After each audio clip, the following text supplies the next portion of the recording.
Gamchi Lakwan, which is Kalapuya for what's up, according to our friend Esther Stutzman. Good evening, my name is Mark Harris, and I'll introduce our guest shortly. Welcome to DiversiTV. We're in season 6, about 3 years worth.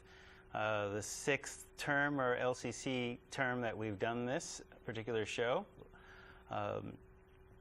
Tonight's subject is Hidden Curriculum and Two-Spirit Identity, and I'll introduce our guest in a few minutes after a little bit of setup. If you are returning to DiversiTV, welcome. If you're just tuning in for the first time, definitely welcome. DiversiTV's mission is to illuminate everyday diversity issues and give the mic and the camera to those who don't always get it. And to that end, using LCC's definition of diversity, our schedule roughly goes like this. Our first show of every season is always devoted to native issues. This year, because of the historic nature of the election and because we shot some footage, we did an Obama show, which was basically candidate Obama at Matt Court here in Eugene at the University of Oregon. The Anglo perspective, Africans in America, Latino perspective. Last week we had Zimbabwean musician Thomas Mapfumo. This week we're focusing on two spirits of the gay, lesbian, bisexual, transgender, queer questioning, intersexed, two-spirit persuasion, that particular focus of that particular slice of diversity. Next week we'll be doing youth culture, class, March 11th, and rounding out, we will be having a special guest, one of the 13 indigenous grandmothers, Grandmother Aggie. Now, the term two-spirit, I got because that term is thrown around a lot, and it's a relatively recent invention, at least within English. And when you Google on the term, I got this from McGill College in Canada. The two-spirited person is a native tradition that anthropologists have been able to date to some of the earliest discoveries of native artifacts. Much evidence indicates that native people prior to colonization and contact with European cultures believed in the existence of three genders: the male, the female, and the male-female gender, or what we now call a two-spirited person. The term two-spirited, though relatively new, was derived from interpretations of native languages used to describe people who displayed both characteristics of male and female. Traditionally, the two-spirited person was one who had received a gift from the Creator, that gift being the privilege to house both male and female spirits in their bodies, hence the term.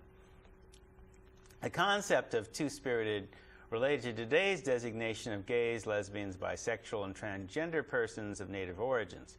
Being given the gift of two spirits meant that this individual had the ability to see the world from two perspectives at the same time, at least. This greater vision was a gift to be shared with all, and as such, two-spirited beings were revered as leaders, mediators, teachers, artists, seers, and spiritual guides. They were treated with the greatest respect and held important spiritual and ceremonial responsibilities.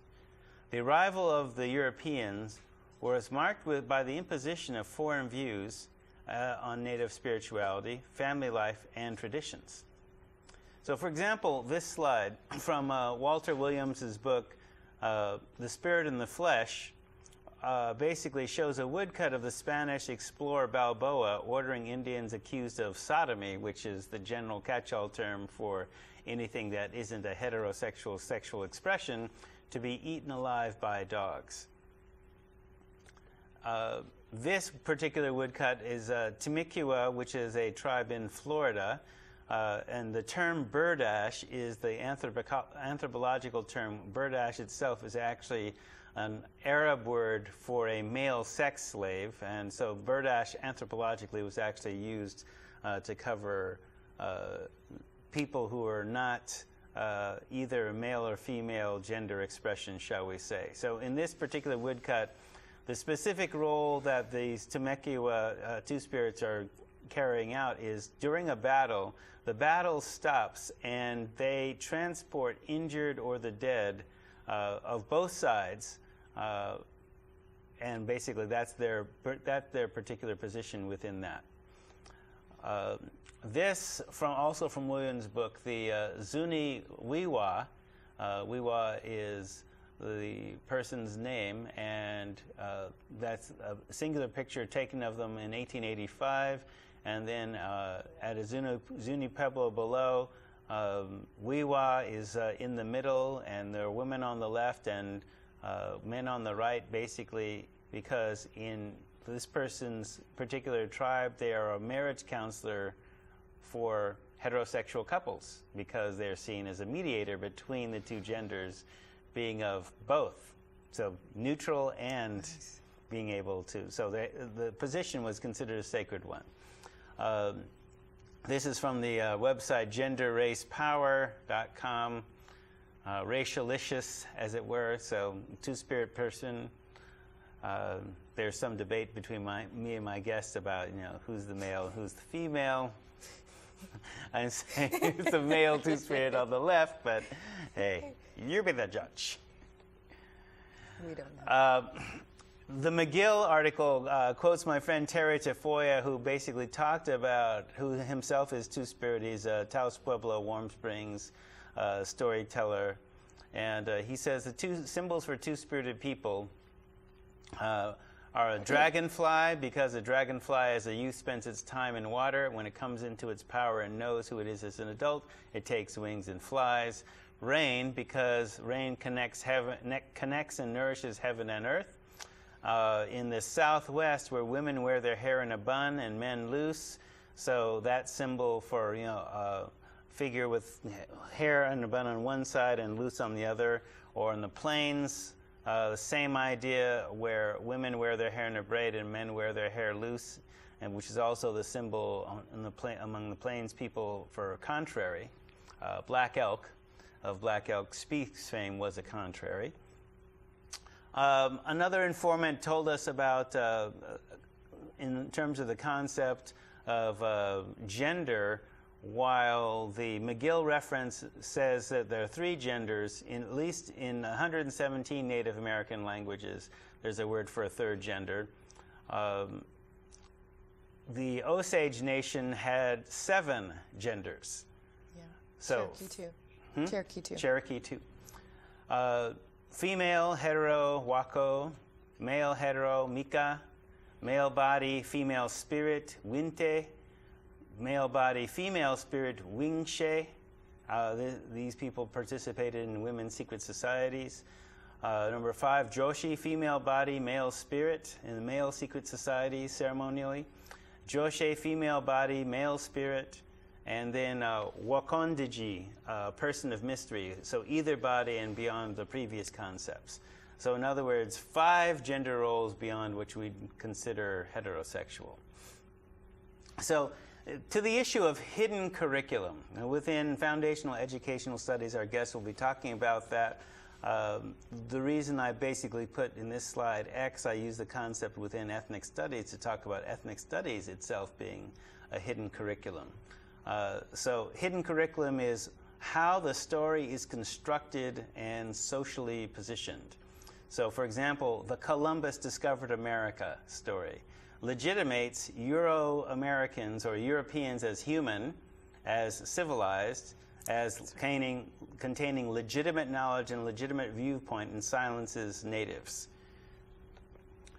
So basically, in terms of the visible direct content in curriculum, it is basically what you present in the classroom, what's in the books, etc. And hidden curriculum is pretty much everything else, or at least that's a starting point.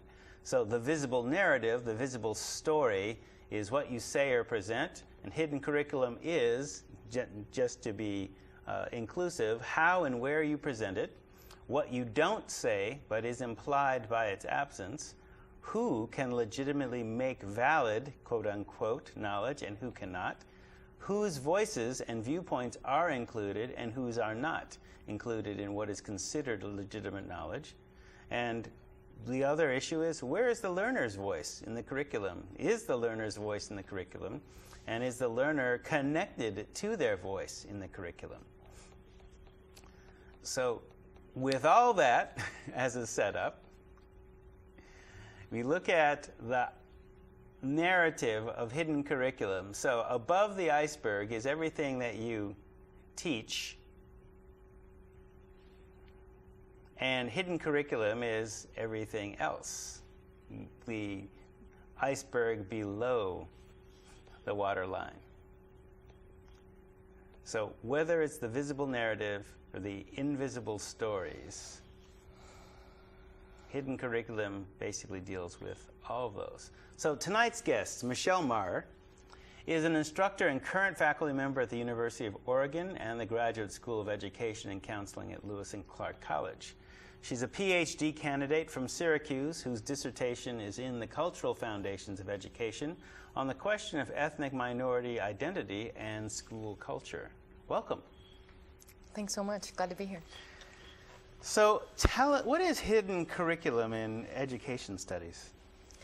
Well, I had the really really great privilege, but not exactly knowing what I was getting myself into when I applied for and was accepted into Syracuse University's program in the Cultural Foundations of Education. And that the entire program is pretty much a program that focuses on the hidden curriculum. And I really enjoyed and appreciated a lot of the points that you made, because the hidden curriculum is what is taught through the overt curriculum, through what's in the teacher's lesson plan and what's written on the board and what's seen as truth. The hidden curriculum is going to be everything, literally everything else, but by its absence, right? These kinds of programs throughout the country, and the University of Oregon is actually just opening one here, hopefully within the next year or two. That new doctoral program? That new doctoral program, yep. That Jerry Rosiak's trying to get off the ground. Yeah. It's a very powerful and, to me, fascinating point of view. And it's fascinating to me in my personal life from so many different areas. And I think what the program did for me personally was give me really some skills that that I needed to hone, to look at what else is being unsaid here, whether personally or socially. And I think that's also why I ended up going for a counseling degree, because a counseling degree is also about talking about that elephant in the room, talking about the ways in which communication is not going the way we wish it would, right? Or respectful relationships. While some people may have those intentions, it's not coming out like that. And so, counseling's all about really trying to make those conversations overt. This academic program is trying to help us have the skills to look at what's missing, or to look at, for example, you and I. There's something said just by the ways in which we're organized around the table, and that it's a dialogue. That you ask me and I ask you, that there's something between us that we're creating here, and that we hope that other people have their own experience of and can think thoughtfully and relate and feel about that. Yeah. In a classroom, the classroom isn't set up like a dialogue. Some classrooms are not. In fact, and it seems to me, in my own public educational experience, that those classrooms were primarily not, created as a dialogue, but it looked like a dialogue because I could raise my hand and sometimes be called upon. But those, the ways in which students are interacted with, right, it's all about giving students messages about whether their voice is accepted, or their point of view, or who they represent, as well as the content of what they're talking about, as well as what content is not okay in the classroom. And that's where my dissertation comes in, because it looks at a local school where I was principal in the Eugene Springfield area, an alternative high school, and the experiences of students before they got there as well as after they got there. And I think the most important message in that, because I figure you're probably going to ask me about that, is for them, they really created in our high school a culture where for them they talked about, well, everybody gets along here.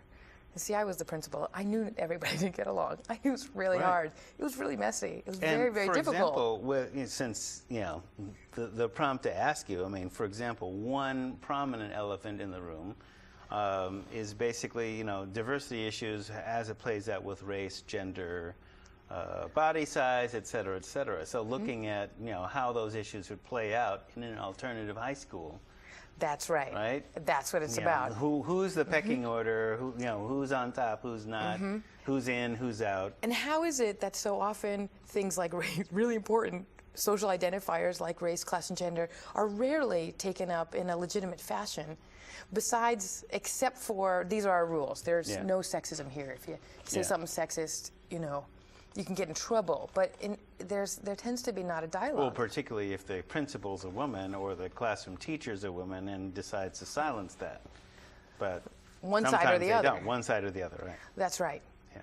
That's right. So what I was looking at is really, what is this school culture about? Because here my students are saying, well, what's cool about the school is that we can be real. And so I have to ask, tell me about that.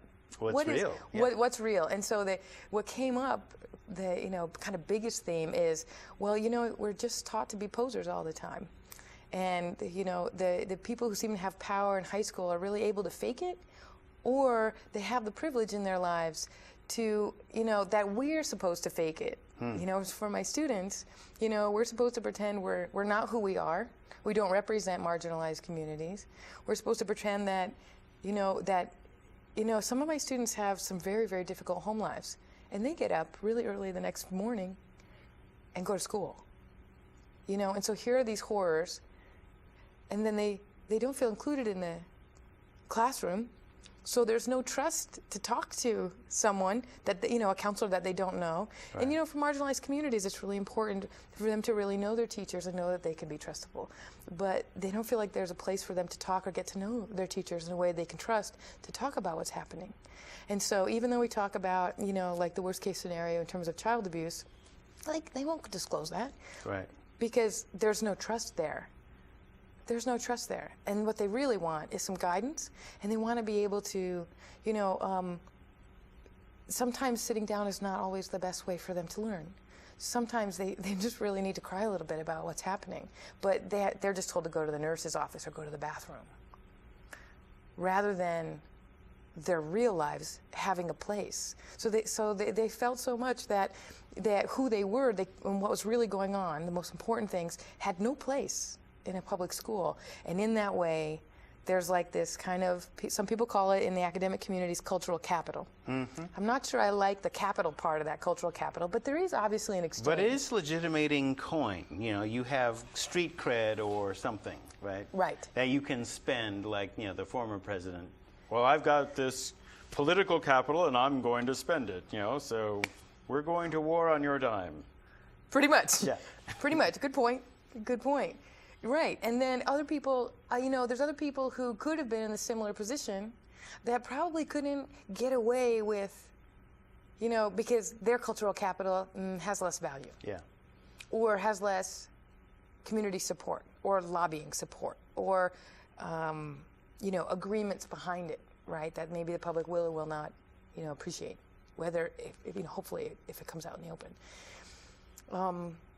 So what my students taught me was to keep going and keep talking about this and keep talking about, and for me it's personally and culturally relevant, and it's also professionally relevant. For me, probably the darkest hidden curriculum is the lack of ability for most people, whether it's professional or not, to be able to talk in a real way, to move forward in trustful, good relationships, rather than this really kind of intensive competitivism, or someone says something that maybe it makes other people afraid. They don't want to believe that the world is like that. Yeah. Or they don't. They want to avoid that. And so their training in public school sometimes is to hide that. Is to say, yeah, we don't want to talk about racism because we know that's happening, and we feel helpless. And I think that, that sometimes is an aspect of white privilege that's really not out of true racism. It's out of fear of having to recognize that this is the state of humanity. Yeah, now. Like it's not in the past. It's not current. In the past. It's still and it's happening. Bad. Right. Right. And then look at the state of the economy right now. I think a lot of people don't want to recognize that we're in deep trouble. And it doesn't look like it's going to get better. It looks like it's going to get worse. But instead of mobilizing right now I think that training, that complicity that's sometimes trained in public schools, to just believe that the benign authority is going to, or the free market's going to regulate itself. To believe in that, and to believe it's all going to turn out good, right? Or if it's not good, we're just going to stay quiet about it and hope it turns good. Yeah. That's a kind of taught curriculum. And it's really important now. If there's a few things I'd hope the viewers hear from me, it's not just about my, in some ways I guess I'm kind of unique, but I'd like them to look at what does it mean to build community? What does it mean to also, have an economy that works for us? Why is it relevant that people lose their homes just because a business decides to move to Mexico? Why is that relevant? And in fact, the civil rights movement... Or the business employing them, decides to move their job to Mexico, and they're... That's right. Without taking them, or, then all of a sudden, oh, well, you're not left with a means of, buying food or... Right. And you have no legitimating skills or legitimate skills. Right. And in that moment, we see this economy is truly false because we're animals. We see that this setup, it's a kind of setup that's actually false to our indigenous nature as animals and as part of the big world, as part of what some people call the Great Web. Yeah. Because our means of survival are right here. And why is it that all of a sudden our means of survival is actually, people are pretty much the greatest killers of people and everything else. We're also the greatest poisoners of each other and everything else. So why is it that we seem to have no power over that when this, our means of survival are right here? Why is it that they're dependent on Wells Fargo and, all these local businesses that seem to really not have that much true power over those means of survival, Why is that? And that's how, I think I was telling you a few weeks ago about, talking at Thurston and talking about the Highlander School. And if you want me to talk about that, I'd be happy to. But that is the root.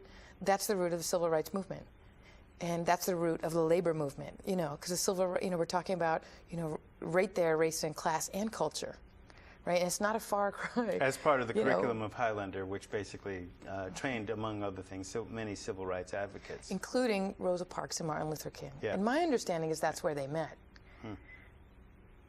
So that's a hidden curriculum piece right there.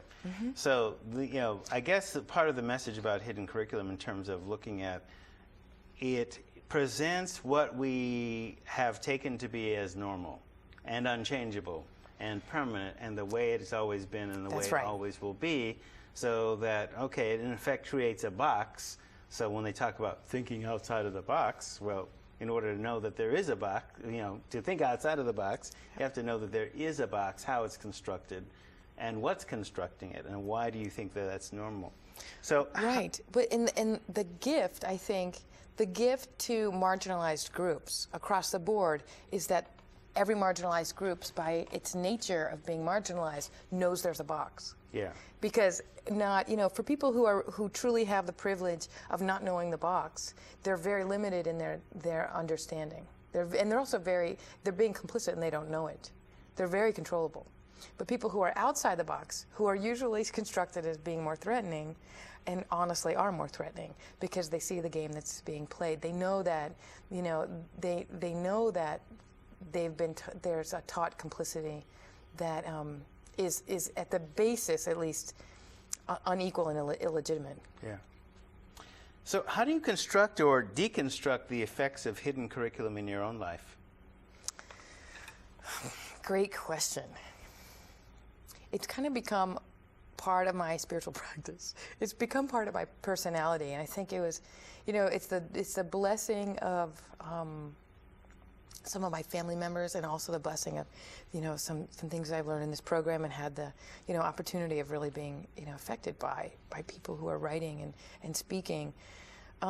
For me, it's second nature, or maybe even primary now, to automatically ask questions at the root of a lot of assumptions. And I think sometimes, I can be, sometimes I'm perceived as threatening, and I'm shocked, and I'm absolutely unaware, like, well, why is somebody upset, because I really love when things go well. Yeah. And I think it's unnerving to my second nature is to just ask right at the root, why is that important? And why are the borders of that question important? I'm trying to think of an example, but I'm not sure I have one on the tip of my tongue like that. You know, but I'm always looking at a lot of sides of things, and always really excited when I find something that I haven't looked at, because I don't want to take things for granted. Mm-hmm. You know, whether that's personally or in the environment, or to make mistakes in the way we look at things. Because, you know, I think that us people are a lot like ants, you know, looking over the anthill.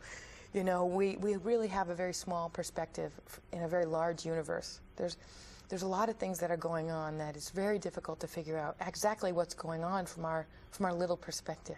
But I'm one of those contemplative kind of people to spend time and watch. Well, is there a culturally appropriate decolonizing hidden curriculum? I'm reading along with you. Thanks for asking that question. It's a really good one.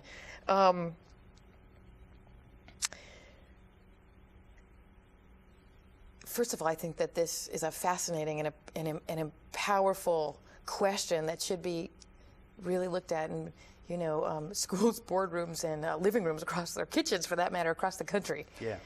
And I think a lot of people are talking about that, but I wish that we were able to talk together, because I think there's a movement brewing looking at what is decolonizing, you know, and some people who haven't been colonized quite in the way, you know, my ancestors were, they asked their own question, but it's just some of the words are a little bit different. How can we do this? And I would say first and foremost, we have to get real. And this is where my students, you know, students who are so-called at risk and juvenile delinquents and, you know, pathologized by some diagnosis, the beauty and the power of what they have to say when you really sit and listen is, I want to be real. I want to learn. Yeah. I want to be able to connect with people in ways that don't hurt them and don't hurt me. And I'm naive enough to not know how to do that. I think they're pretty much, or that there's times they do know how to do that, but they really want to deepen that process.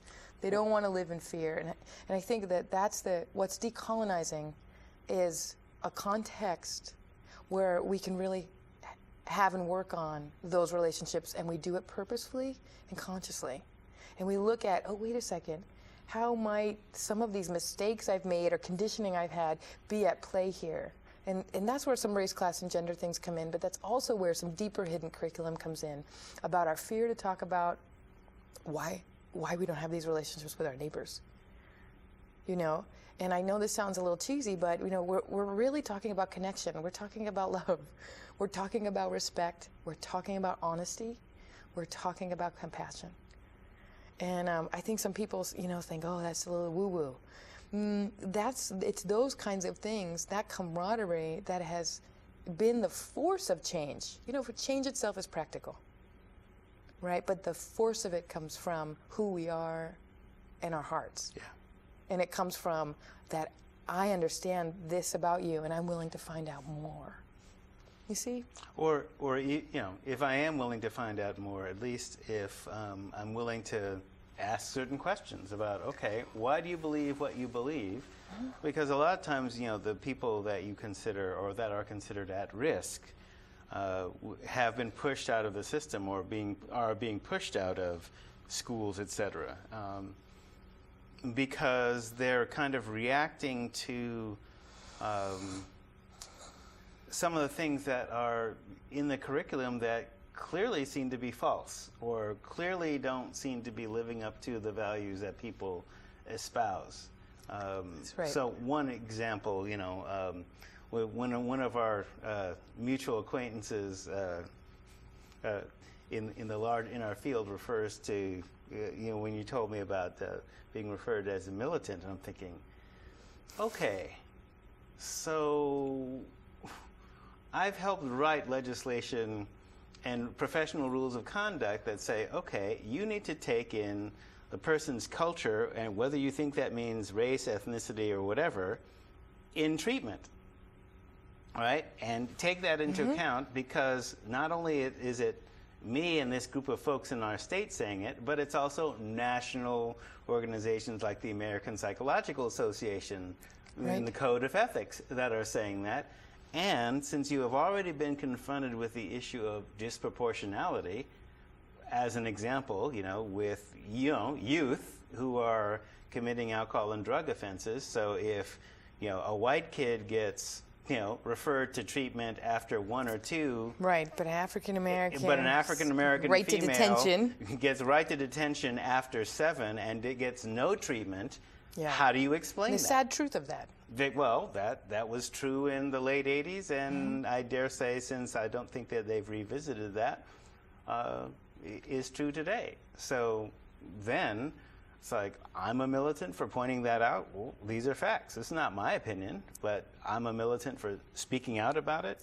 Right. But see, that's the piece, is that so it's a very deep, even among whatever the us is that's working in alcohol and drug treatment, working in the counseling or educational fields, or working for social justice, our deep conditioning that if someone says something strong that's not so popular, that might offend some people on the top, right? Instead of, even if they recognize the truth of that, right, there is the deep conditioning to point that person's not okay. Yeah.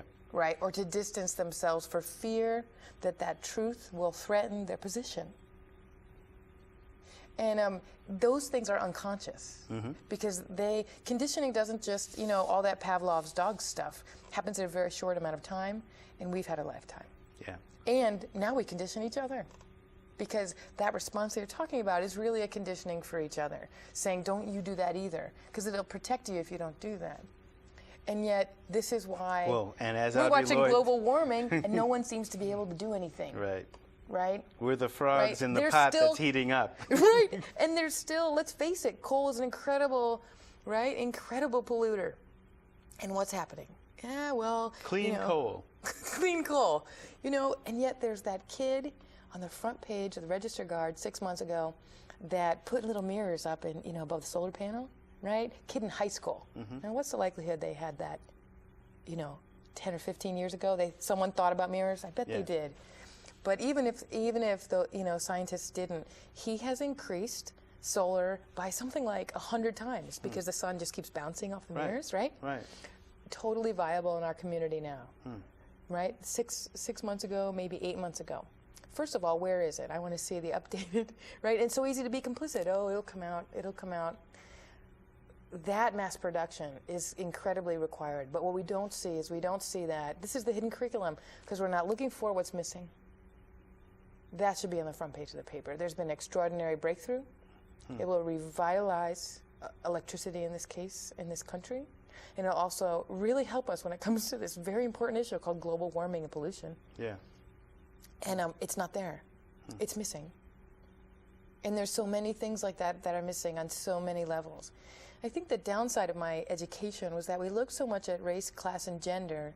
We were really obsessed with people, rather than really recognizing not only does the economy, for example, the global economy use third world women for something like 80% of production of all goods. Right. Right? But it also has the same perspective of using people and labor as it does on resources. And those resources are imbalancing our world. And the general populace hasn't been taught to look at systemically or holistically. That the balance of our world, that we're not separate. We don't get to just use and eat everything. Because when bacteria do that, they poison themselves. They kill themselves.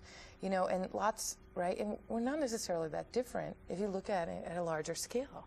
We don't want to do that and kill everything else, right? That's what also happens when certain things get out of control, right? So that while I want to make sure that this kind of social inequality has its stage, because it really needs to be there, looking holistically is so incredibly critical. So within,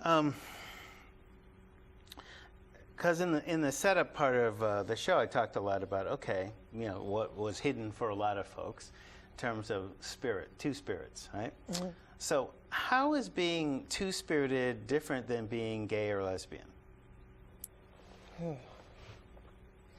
Well, first when I came out, I fell in love with a really kind and wonderful white woman, and ended up really becoming part of her white community. And so there was always a lot of things that were empty and missing. And I was lucky enough to have an elder who made some mistakes, some mistakes I could see later, but was so supportive and helping me recognize that I really needed to look within. And part of that meant not to look outside of as necessarily this being a Caucasian model. And what I realized for myself, the gay, lesbian, Caucasian model, is that what you mean? Yes, because that was my exposure. Okay, that was simply where I lived. I lived in a very white-dominated area, and for the people that gay and lesbian people of color that I met, it wasn't the first thing, and really that first group is we think that's it. I thought that was it, and that worldview and that way of defining the world, and I can't coming out of the closet, and right? But that's all the exposure. Whole narrative and whole curriculum. I can't say I really thought that's what it was. Yeah. I knew something was missing, but still, I had located what that meant in terms of who I was choosing, who I was loving. Yeah. And when you fall in love, you know it. Look, you know it. That's 100% yes. That's a yes. So you can't argue with that. And it was really that yes that got me to look deeper. So that I had to ask, what is this in me where I've made some other assumptions? Heterosexual to be before proven otherwise. And but that's Well, that I was itself being is proven, produced by hidden curriculum too. Exactly. Right. What's normal? Yeah. Exactly. White is normal. Exactly. Heterosexual is normal. All these things I had taken for granted. All these things are normal, right? And then to look at certain cultural point of views that said that suggest that that's pathological. So all of a sudden there was something to go bounce up against. So in opposition to that, I learned some things. Oh, I hadn't noticed these subtle assumptions about homosexuality for other people. And some of those are kind of wide-ranging, and some of those really differ. In my own community, early on there was one not quite an elder who made it clear that being gay wasn't okay, and I gave that person a lot of power. And that was a mistake, because by and large my experience has been that it isn't a problem at all.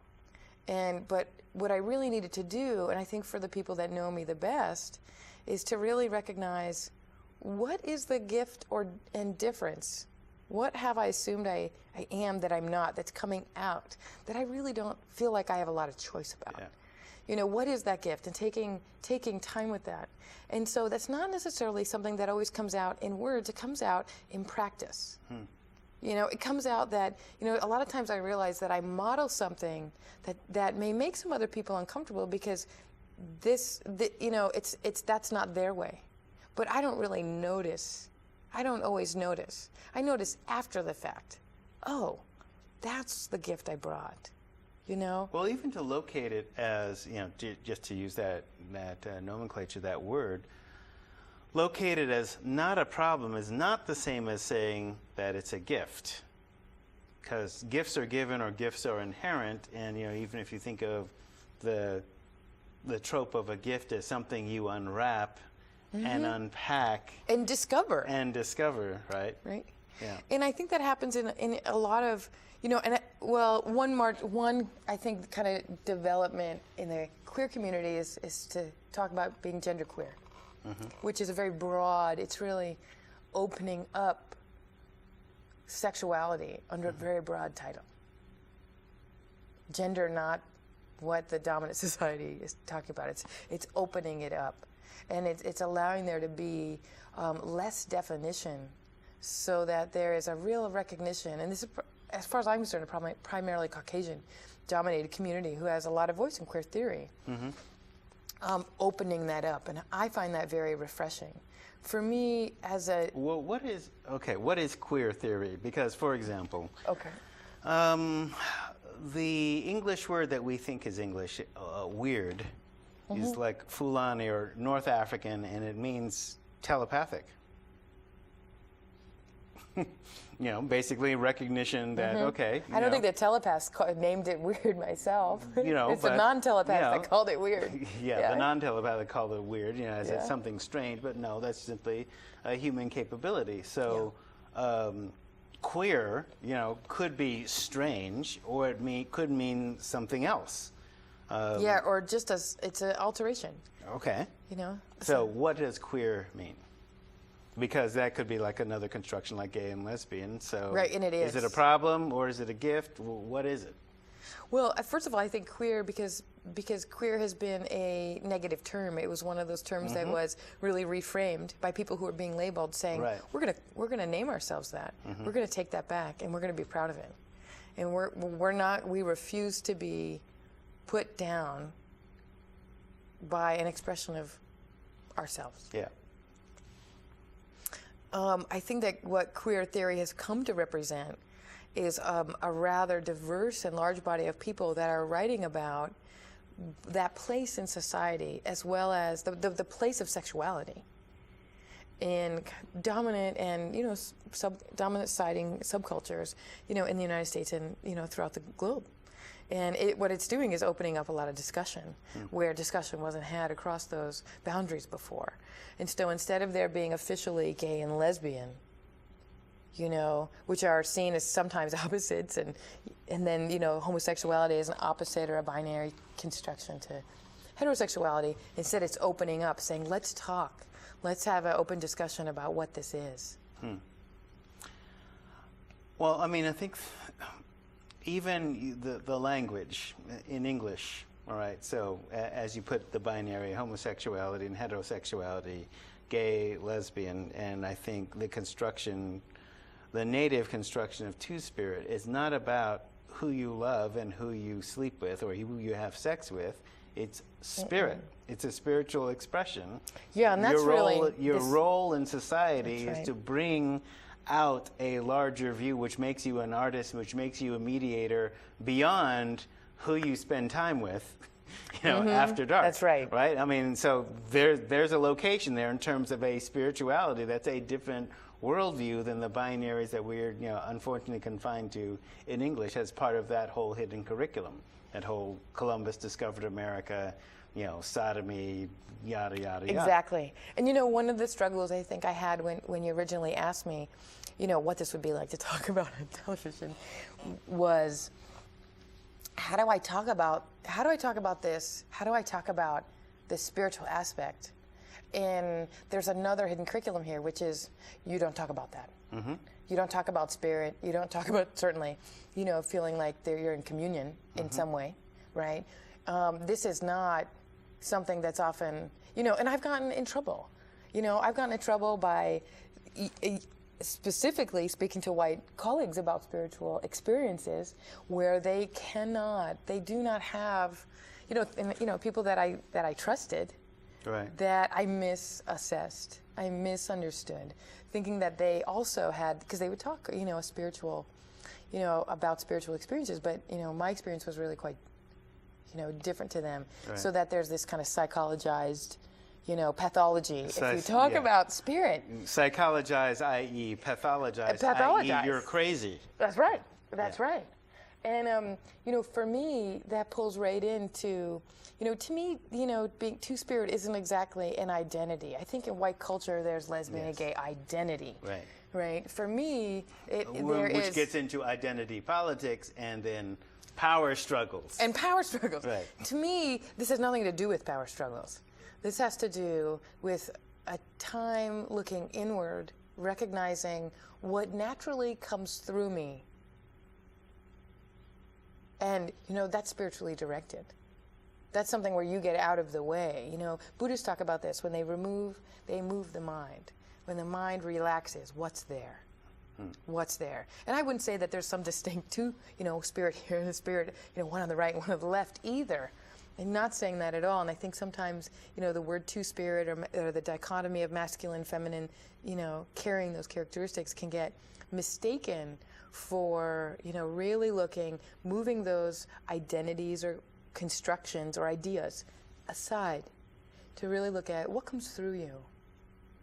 What comes through you when, you know, there isn't fear or judgment or all these other things to cajole you into wanting to, in essence, those things control you, right? We're a slave to our embarrassment, our fears, right? All these kinds of things here, right? So when those are aside, what's there?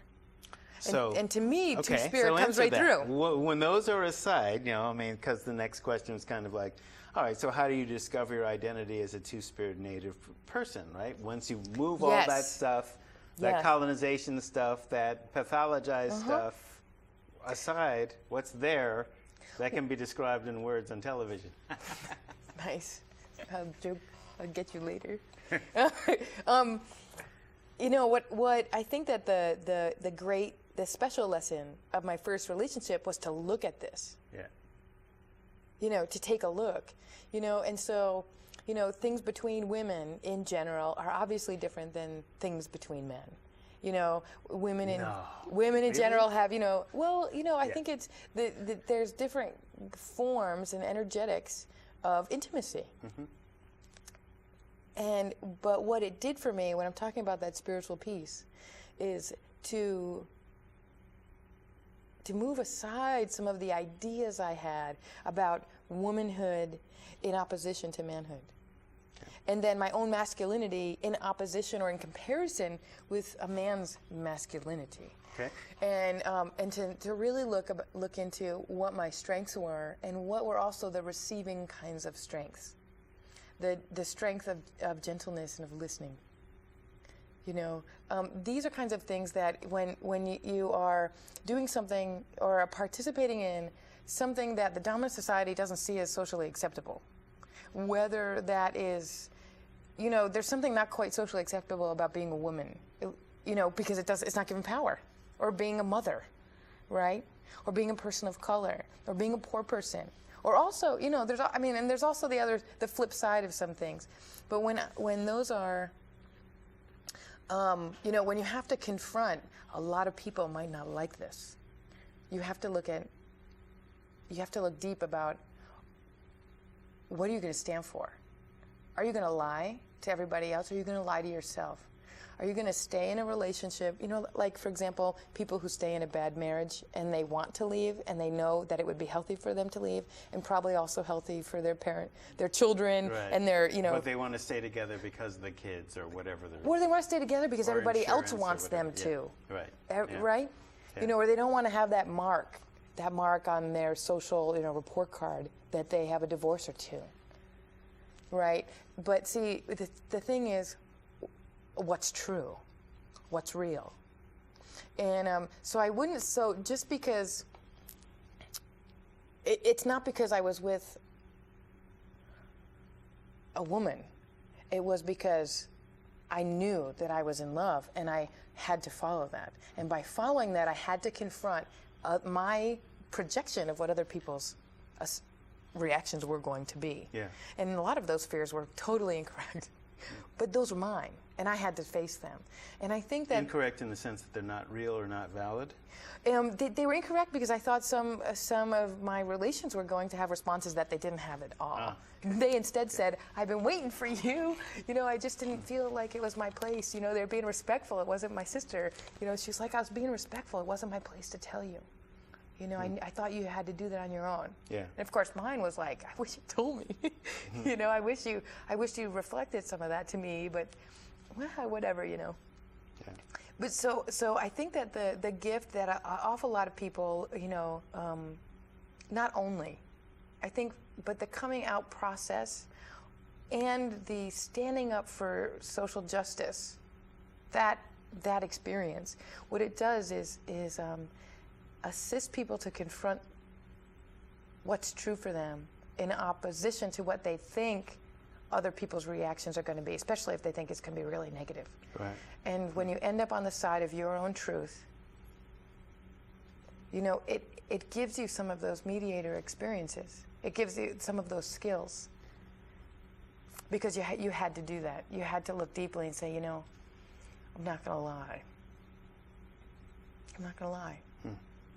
Well, if the personal is political and the sacred and its expression can also be political, or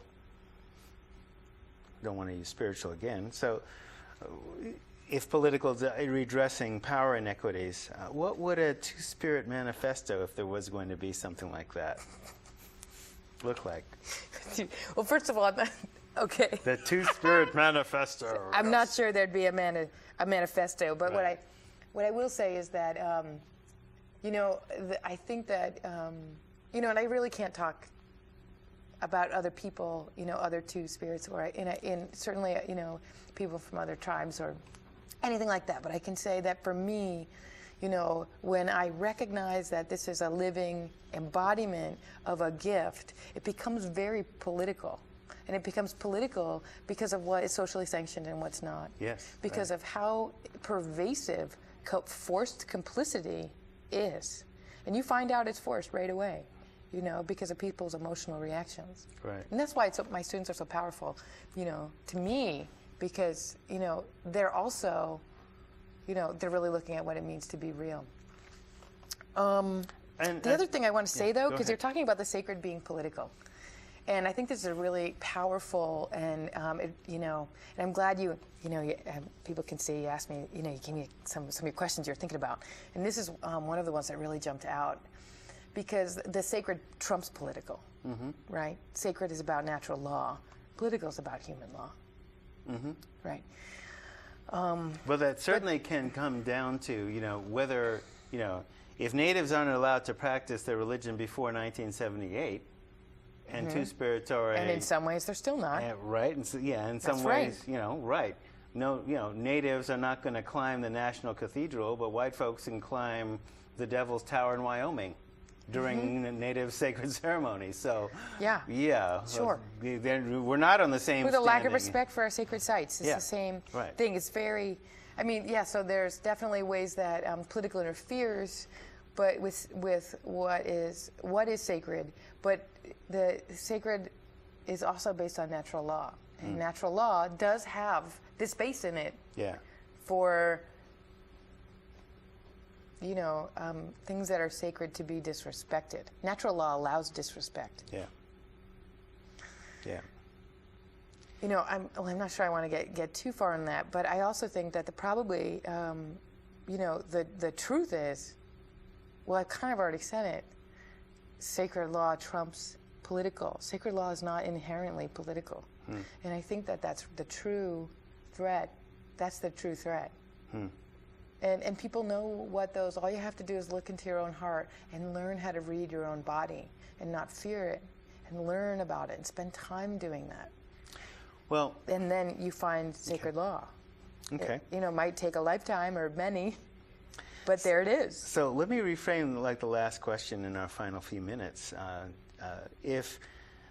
If medicine in all its senses of that word, whether it's a particular plant or energy or whatever, if it can make you more complicit in the workings of natural law, as you framed it, let's say, that's a good complicit. Okay, that's the good side of complicit. How might being a two-spirit make you more complicit with natural law?